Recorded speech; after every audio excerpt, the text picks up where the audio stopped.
کتنی بڑی بات ارشاد فرمائی، فرمایا لا تقنطوا من رحمت اللہ، تم نے میری رحمت سے نا امید نہیں ہونا۔ اللہ کی رحمت سے نا مالک کیا ملے گا؟ فرمایا ان اللہ یغفر الذنوب جمیعا، اللہ سارے گناہ معاف فرما دے گا۔ تو جن لوگوں کو اللہ کی رحمت پر نبی کریم علیہ السلام تشریف فرما ہے، امام غزالی نے لکھا ایک بدو آ گیا، دیہاتی سادہ آدمی، سادے بندے بھی سادے ہوتے ہیں، ان کا بھی اپنا طرز زندگی ہوتا ہے۔ تو بدو آ گیا، سادہ آدمی تھا، آتے ہی السلام علیکم لے کے نا تو کوئی بات ہی نہیں کی، سیدھا سیدھا ہی کہتا یا رسول اللہ صلی اللہ علیہ وسلم یہ بتائیں قیامت کے دن حساب کس نے لینا ہے؟ حضور فرمانے لگے بھائی یہ تو بڑی صاف سی اور مختصر سی اور سادہ سی بات ہے، حساب تو اللہ تعالیٰ نے لینا ہے۔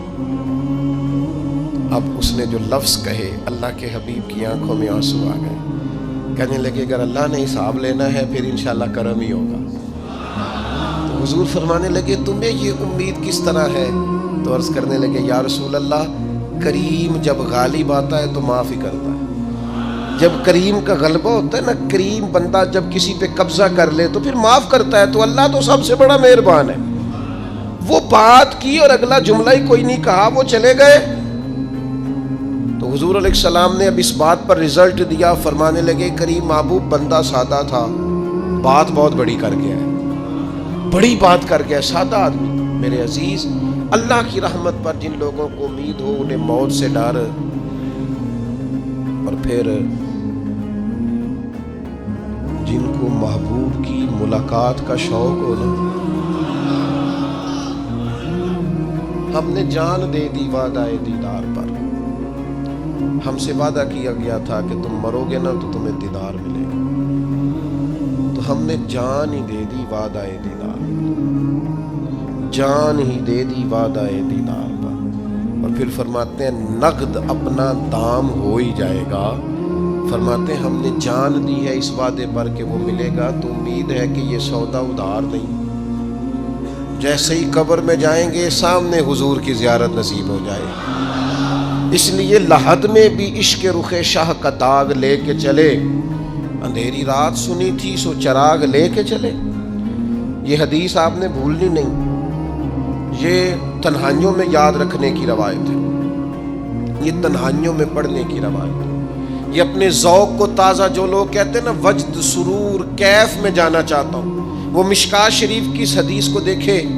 اللہ کے حبیب علیہ السلام نے فرمایا لوگوں میں تمہیں بتاؤں قیامت کے دن اللہ تعالیٰ بندوں سے پہلا سوال کیا فرمائیں گے اور بندے اس کا جواب کیا دیں گے؟ یا رسول اللہ کرم فرمائیے، بتائیے۔ تو کریم فرمانے لگے اللہ تعالیٰ قیامت کے دن بندوں سے سب سے پہلا سوال، اگرچہ بعض اور احادیث میں اور سوالات بھی آئے ہیں قیامت میں جو سب سے پہلے ہوں گے، لیکن اس حدیث میں یہ والا سوال حضور نے بیان فرمایا۔ حضور فرمانے لگے اللہ قیامت کے دن اپنے بندوں سے سب سے پہلا سوال یہ فرمائے گا کیا تم میری ملاقات کو پسند کرتے تھے؟ اوئے ہوئے ہوئے، کیا تمہارا ملنے کو جی چاہتا تھا؟ کبھی اے حقیقت منتظر نظر آ نہ لباس مجاز۔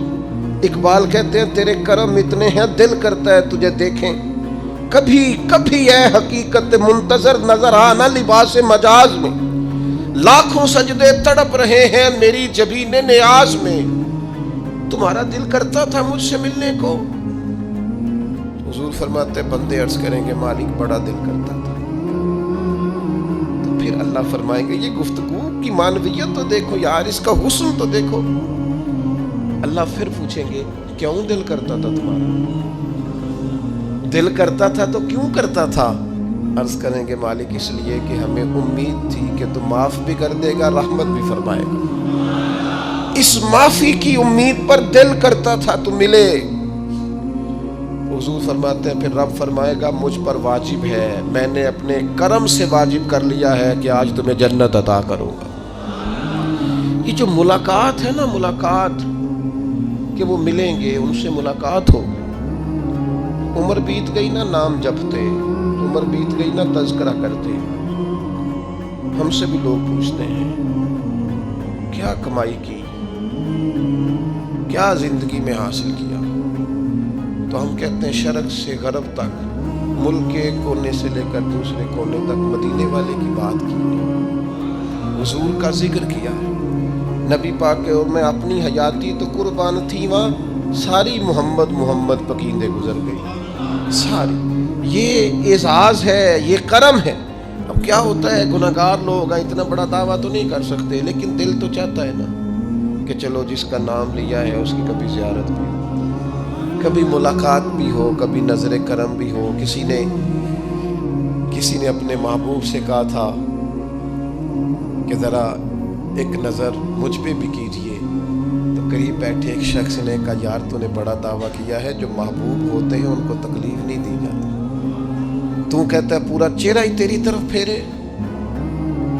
تو پھر اس نے اس درویش سے پوچھا کہ میں بھلا پھر کیا کروں، میرا دل تو میرا بھی کرتا ہے نا، چلو یہ تو آپ کی بات ٹھیک ہے کہ اب میں محبوب سے کہوں کہ اتنی تکلیف کرے کہ میری طرف پورا رخ پھیرے تو ٹھیک نہیں، تو پھر بتائیں میں کیا کروں؟ تو اس نے کہا ان راہوں میں کھڑا ہو جا جن راہوں کی طرف وہ کریم دیکھتا ہے۔ چلو اسی با کردار کو دیکھتے دیکھتے بیچ میں تیرے اوپر بھی نظر، مجھ پہ محشر میں نصیر ان کی نظر پڑ ہی گئی، مجھ پہ محشر میں نصیر ان کی نظر، اوئے ہوئے اللہ کرے آپ کو بھی وہ لطف آئے جو مجھے آ رہا۔ کہتے مجھ پہ محشر میں نصیر ان کی نظر، یہ انتہائی عاجزی ہے کہنے والے کی۔ اس نے بالکل اپنے آپ کو ختم کر کے کہا کہ میں قابل تو نہیں تھا، اور میں پھر تکلیف دیتا کہ میری طرف دیکھیں، اسپیشل میرے لیے وقت نکالیں۔ پر کرم یہ ہوا کہ مجھ پہ محشر میں نصیر ان کی نظر پڑ ہی گئی۔ کہنے والے اسے کہتے ہیں خدا کا کرنا، کہنے والے اسے کہتے ہیں خدا کا کرنا۔ اللہ نے کیا کہ نظر مجھ پر پڑ ہی گئی، اور جب پھر پڑ گئی تو تیری ایک نظر کا کمال ہے اور میری زندگی کا سوال ہے، بس جب پڑ گئی تو